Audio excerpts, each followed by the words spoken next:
ඇත්තටම ඉන්වෙස්ටර් කෙනෙක්ට ඕන කරන ඉන්ෆර්මේෂන් ඒ වගේ හම්බ වෙනවද කියලා. ෂෙයා මාකට් එකේ අපි ඒ දවස්වල අපි දැකපු දේ තමයි රිටර්න් එක. සෙමිනාර්ස් ඒ කියන්නේ ඒගොල්ලන් යම් කිසි විදිහට এডুকেෂන් කන්ටෙන්ට්ස් මේ ලබා දෙනවා යූසර්ස්ලාට. දැනුමක් නැතුව આવොත් එහෙම ගොඩක් වෙලාවට කට්ටිය අසාර්ථක වෙනවා. පහුගිය අවුරුදු දෙකේ ඩේටා ගත්තොත් එහෙම ෂෙයා මාකට් එකේ 120කටත් වඩා ඇවරේජ් රිටර්න් එකක් දීලා තියෙනවා. නිකන් කම්පැනි එක සල්ලි දැම්මත් එයාට 120ක් end of the year හම්බෙලා. මං කියන්නේ මේ ඇවරේජ්ලි අඩුම හරි.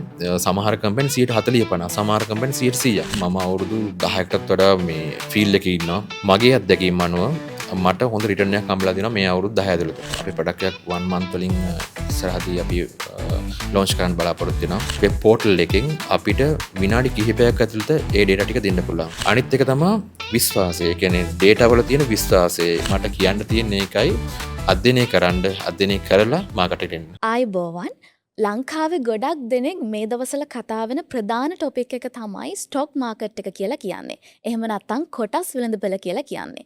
ගොඩක් දෙනෙක් කියනවා මේ කොටස් වෙළඳපොළ නිසා අරයා දියුණු වුණා, මෙයා දියුණු වුණා කියලා. ඒ වගේම තමයි කොටස් වෙළඳපොළ නිසා ගොඩක් අය නාස්ති වුණා කියලාත් කියනවා. ඉතින් මේ ගැන හරියටම කතා කරන්න පුළුවන් කෙනෙක් අද අපිත් එක්ක එකතු වෙලා ඉන්නවා. මේ ෆීල්ඩ් එකේ ප්‍රවීණෙක් තමයි ඔහු. ඒ තමයි ඩුප්ලෝසා කැපිටල් ආයතනයේ CEO රංග විජේසිංහ මහත්මයා. ආයුබෝවන් ඔබතුමාට. ආයුබෝවන් නයිස්. හරි. කවුද මේ රංග කියලා කියන්නේ? එහෙම නැත්නම් ඩුප්ලෝසා කැපිටල් ආයතනයේ මගින් මොන වගේ දේවල්ද සිදු වෙන්නේ? ඔව් අවිෂ් මගේ නම රංග විජේසිංහ.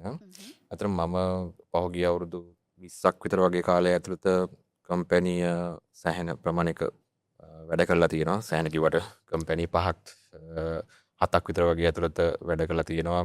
සීනියර් ලෙවල් එකකින් ඉඳන් ජූනියර් පොසිෂන් වෙනකන් ෆයිනෑන්ස් සෙක්ටර් එකේ. ඉතින් අතරම මේ පහුගිය අවුරුදු 5-6 වගේ ඇතුළත මම සීනියර් ලෙවල් එකේ වැඩ කරද්දී ගොඩක් පොඩි ඉන්ට්‍රස්ට් එකක් තිබුණා ඉන්වෙස්ට්මන්ට් පැත්තේ. ඉන්වෙස්ට්මන්ට් කියලා කියන සාමාන්‍යයෙන් ගොඩක්ම අපි ඒ දවස්වල බලපු දෙයක් තමයි ෂෙයා මාකට් ඉන්වෙස්ට්. ඉතින් අතරම ඔයා කිව්වා වගේ ෂෙයා මාකට් එකේ අපි ඒ දවස්වල අපි දැකපු දේ තමයි රිටර්න් එක. ඉතින් අතරම මේ රිටර්න් එක ටිකක් අපි බැලුවොත් එහෙම අනිකුත් ඉන්වෙස්ට්මන්ට් සෝස් වලට වඩා ටිකක් රිටර්න් එක හොඳයි. ඉතින් ඒක නිසා මට හිතුණා ඉතින් අතරම මේ ඉස්සරහට යද්දී මට අදහසක් ආවා මගේම කියලා ආයතනයක් පටන් ගන්න මේ සම්බන්ධයෙන්. ඒ කියන්නේ ඉන්වෙස්ට්මන්ට් පර්පස් එකෙන්. ඉතින් අතරම මේ ඉනිෂියලි අපි මම කලින් කිව්වා වගේ අපි ෂෙයා මාකට් එකේ ඉන්වෙස්ට් කරනවා. ඒ වගේම අපි IT පැත්තේ අපි ෆයිනෑන්ස් පැත්තට සපෝට් කරන ඩෙවලොප්මන්ට්ස් කරනවා. IT ඩෙවලොප්මන්ට්ස්. ඒ වගේම අපේ අදහසක් තියෙනවා රියල් එස්ටේට් වල ඉන්වෙස්ට් කරන්න. ඉතින් ඕක තමයි බීෆ්ලි අපේ කම්පැනිය කරන්න බලාපොරොත්තු වෙන දේවල් ඉස්සරහට. අපි දැකලා තියෙනවා කොටස් වෙළඳපොළ තුලින් ගොඩක් වෙලාවට ආයෝජන සිද්ධ වෙනවා. ඒ වගේම තමයි මේ කොටස් වෙළඳපොළ මගින් සිදු කරන වැඩ කටයුතු ටික විවිධ සමාජ මාධ්‍ය හරහා අපි ඉන්ටර්විව්ස් ඒ වගේම සෙමිනාර් සම්මන්ත්‍රණ ගොඩක් වෙලාවට සිද්ධ වෙනවා. එතකොට ඔබතුමාගේ ආයතනය ඒ ආයතන වලින් වෙනස් වෙන්නේ කොහොමද? මොන වගේ සේවාවන්ද ලබා දෙන්නේ?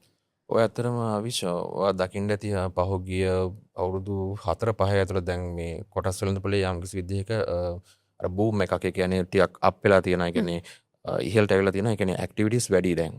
ඉතින් අපි ගත්තොත් එම් 2020 වලින් පස්සේ මූවමන්ට් එක ටිකක් ඉක්මනටම අප් වුණා.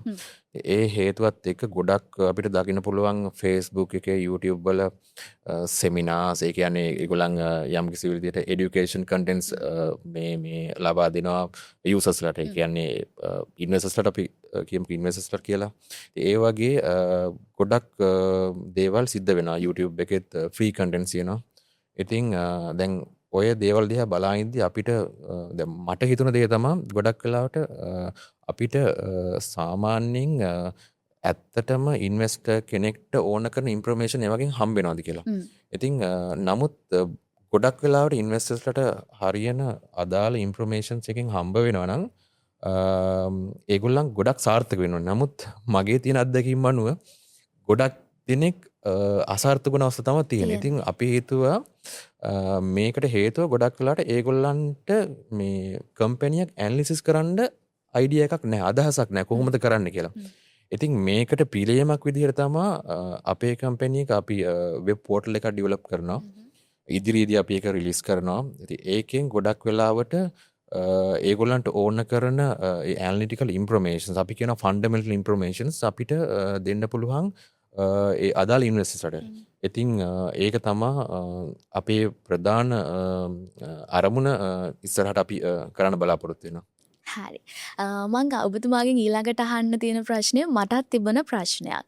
ඇත්තටම මේ කොටස් වෙළඳපොළ හොඳ ආයෝජන මාර්ගයක්ද? හොඳ ආයෝජන මාර්ගයක්ද? ඇත්තටම මෙහෙමයි.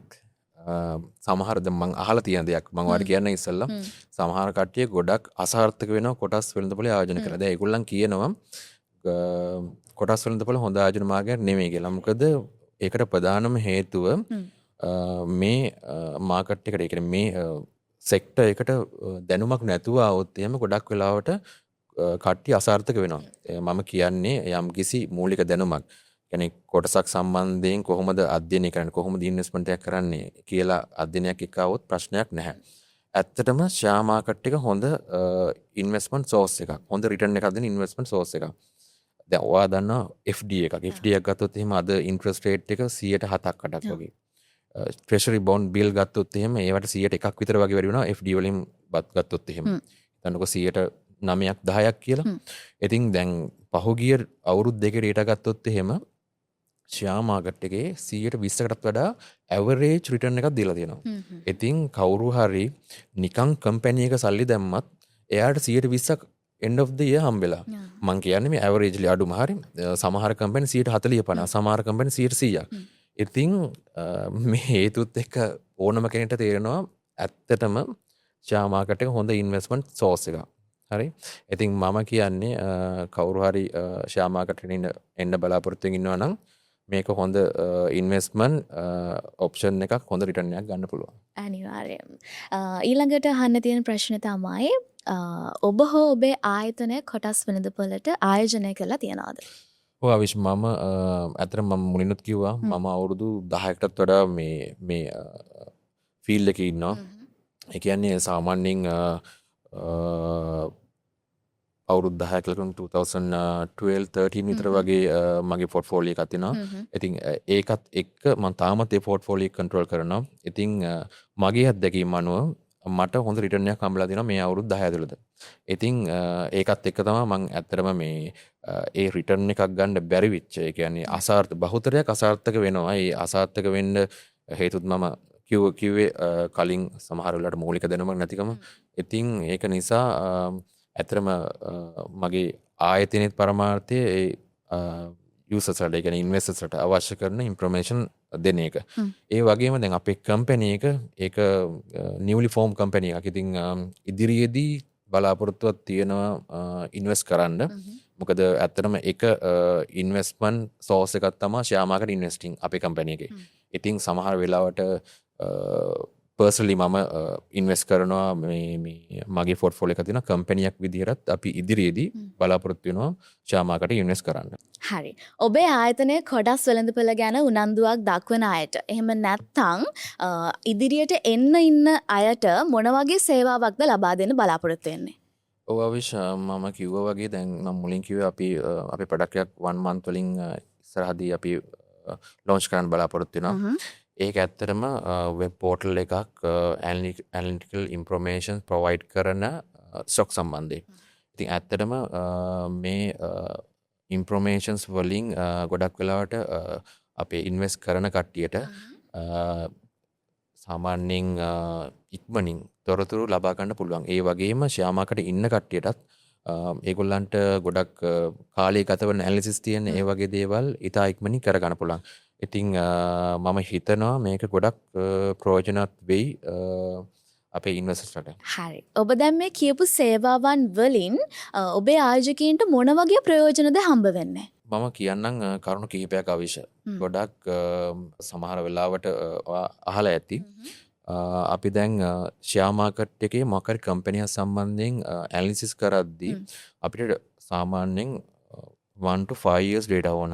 ඒ ඇනලිසිස් එක කරද්දී සාමාන්‍යයෙන් කාලය ගත වෙනවා. සමහරවිට සතියක් යන්න පුළුවන්. ඒකේ හරි විදිහට ඉන්වෙස්ට්මන්ට් ඩිසිෂන් එකක් ගන්න ඒ වගේ කාලයක් ගත වෙනවා. නමුත් දැන් අපේ තියෙන වෙබ් පෝර්ටල් එකෙන් අපිට විනාඩි කිහිපයක් ඇතුළත ඒ ඩේටා ටික දෙන්න පුළුවන්.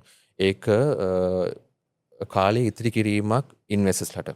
ඒ කියන්නේ ඒගොල්ලන්ට බොහෝ වෙලාවට දැන් අපි ඉන්වෙස්ටර්ස්ලා දන්නවා ඒගොල්ලන් ජොබ් කරන ගමන් තමයි ඉන්වෙස්ට් කරන්නේ. ගොඩක් ෆුල් ටයිම් ඉන්වෙස්ටර්ස්ලා නැහැනේ. ඉතින් ඉන්නවා නමුත් පොඩි පර්සන්ටේජ් එකක්. ඉතින් එහෙම බලපුවාම අපි මේ කාලේ ඉතිරිවීම ඒගොල්ලන්ට සෑහෙන ප්‍රයෝජනයක්. ඉක්මනින් යම්කිසි කොටසක් සම්බන්ධයෙන් තීරණයක් ගන්න. ඒකත් එක්කම මට කියන්න ඕනේ මේ data real time data. ඒ කියන්නේ up to date වෙන data. එතකොට හැම වෙලේම අප්ඩේට් වෙලා තියෙන ඩේටාත් එක්ක ඒගොල්ලන්ට ගනුදෙනු කරන්න පුළුවන්. ඒකත් ලොකු ප්‍රයෝජනයක් ඒගොල්ලන්ට. සමහර වෙලාවට සමහර platform වලින් දෙන data අප්ඩේට් නැහැ. නැත්තම් end of the day update. ඉතින් ඒකත් එක්තරා විදිහක හොඳ ප්‍රයෝජනයක්. අනිත් එක තමයි විශ්වාසය. ඒ කියන්නේ data වල තියෙන විශ්වාසය. අපි දෙන data කොලම්බෝ ස්ටොක් එක්ස්චේන්ජ් එකෙන් directly අපේ පෝර්ටල් එක හරහා දෙන්නේ. එතකොට ඒගොල්ලන්ගේ data තමයි අපි අරගෙන users-ලට දෙන්නේ. ඉතින් ඒ හේතුවත් එක්ක මම හිතනවා මේ ප්‍රයෝජන ඒගොල්ලන්ට සෑහෙන වැදගත් වෙයි අපේ ප්‍රොඩක්ට් එක යූස් කරද්දී. ඉතින් මම කියනවා ඒ ප්‍රොඩක්ට් එක ලොන්ච් වුණාන් පස්සේ ඔයගොල්ලන් බලන්න. හරි. ඔබතුමා කිව්වා මං අහන්න ඉන්නෙත් අත්‍තරම ඊළඟට මේ ප්‍රශ්නේ. ඔබතුමාගේ ව්‍යාපාරයේ ඉදිරි කටයුතු මොන වගේද? future plans. ඔය ඇත්තටම අවිෂ් මේක තමයි ඉදිරි ප්ලෑන් එක. මේ මං ඔයාලට කියන්න ඕනේ අපි බලාපොරොත්තු වෙන ජූන් පැසිෆික් එකේ දැන් හැමෝටම කියනවා ජූන් පැසිෆික් එකේ අපේ ලොන්ච් එක යනවා. ඉතින් ඒකෙදි හැමෝම බලන්න ගොඩක් වෙලාට ඊට කලින් අපේ ප්‍රොඩක්ට් එක සම්බන්ධයෙන් අපේ කම්පැනි සම්බන්ධයෙන් හැමෝම දැනුවත් වෙයි. ඉතින් දැනට මේක අපි කොහොමද ලොන්ච් කරන්නේ අපි කොහොමද මේක අපේ යූසර්ස්ලට ඒගොල්ලන් අතරට ගෙනියන්නේ කියලා තමයි අපි ප්ලෑන් කරලා තියෙන්නේ. ඊට අමතරව ඉතින් අපි ෂෙයා මාකට් එක සම්බන්ධයෙන් හැම වෙලේම අප්ඩේට් ඒ වගේම දැනට අපේ ඇතරම දැනට අපි IT ඩිවලොප්මන්ට්ස් ෂෙයා මාකට් එක කරන දේවල් තමයි ගොඩක්ම කරන්නේ. මම අර කිව්වා වගේ ඉදිරියේදී යම් කිසි කාලයක් ගියාන් පස්සේ රියල් එස්ටේට් මාකට් එකේ අපි ගොඩක් වෙලාවට ට්‍රාන්සැක්ෂන් ඇක්ටිවිටීස් තියෙයි අපේ. හරි. ඉතින් මම ඔබතුමාගෙන් අහන අවසාන ප්‍රශ්නය සාමාන්‍යයෙන් දැන් කොටස් වෙළඳපොලේ ආයෝජනය කරන ගනුදෙනු කරුවන්ට. එහෙම නැත්නම් ෆීල්ඩ් එකට ඇවිල්ලා මේ ගැන ඉගෙන ගන්න ඉන්න අයට ඔබතුමාට මොන වගේ දෙයක්ද කියන්න තියෙන අවසාන වශයෙන්?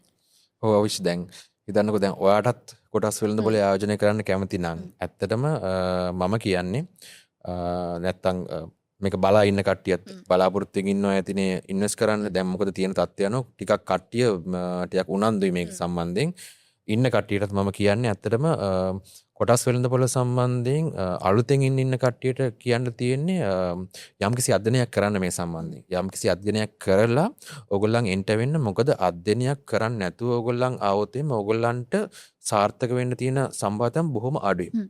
ඉතින් කොහොමද ෂෙයා මාකට් එකේ කොටස් වල හැසිරීම කොහොමද මේ ප්‍රයිස් අඩු වැඩි වෙන්නේ ඇයි එහෙම වෙන්නේ මොන හේතුත් මතද ඉතින් ඒවා ටිකක් අධ්‍යයනය කරලා බේසික් නොලෙජ් එකක් එක්ක කොටස් වෙළඳපොළට આવොත් හොඳයි.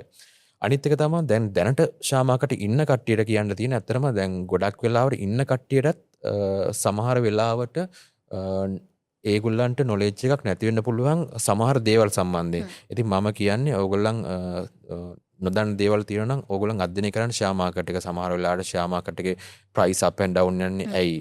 එතකොට අපි උදාහරණයක් ගත්තොත් එහෙම රයිට් ඉෂුව එකක් ආවොත් එහෙම සබ් ඩිවිෂන් එකක් ආවොත් එහෙම ඇයි ප්‍රයිස් මූව් වෙන්නේ? හරියට අප් ඇන්ඩ් ඩවුන් යන්නේ ඇයි? ඉතින් ඒ වගේ දේවල් ටිකක් අවධානය යොමු කරන්න ඒ වගේ දේවල් සිද්ධ වෙන්නේ ඇයි කියලා හිතන්න කියලා තමයි මම කියන්නේ. ඉතින් මූලික දේ කවුරු හරි අලුතෙන් ෂෙයා මාකට් එකේ ඉන්න ෂෙයා මාකට් එකට ඇතුල් වෙන්න ඉන්නවා නම් අනිවාර්යයෙන්ම අධ්‍යයනයකින් පස්සේ මේ මාකට් එකට එන්න. මොකද අධ්‍යයනයක් නැතුව ආවොත් අනිවාර්යයෙන්ම ඔයගොල්ලන්ට සාර්ථක වෙනවට වඩා බොහෝ දුරට අසාර්ථක වීමේ සම්භාවිතාව වැඩි.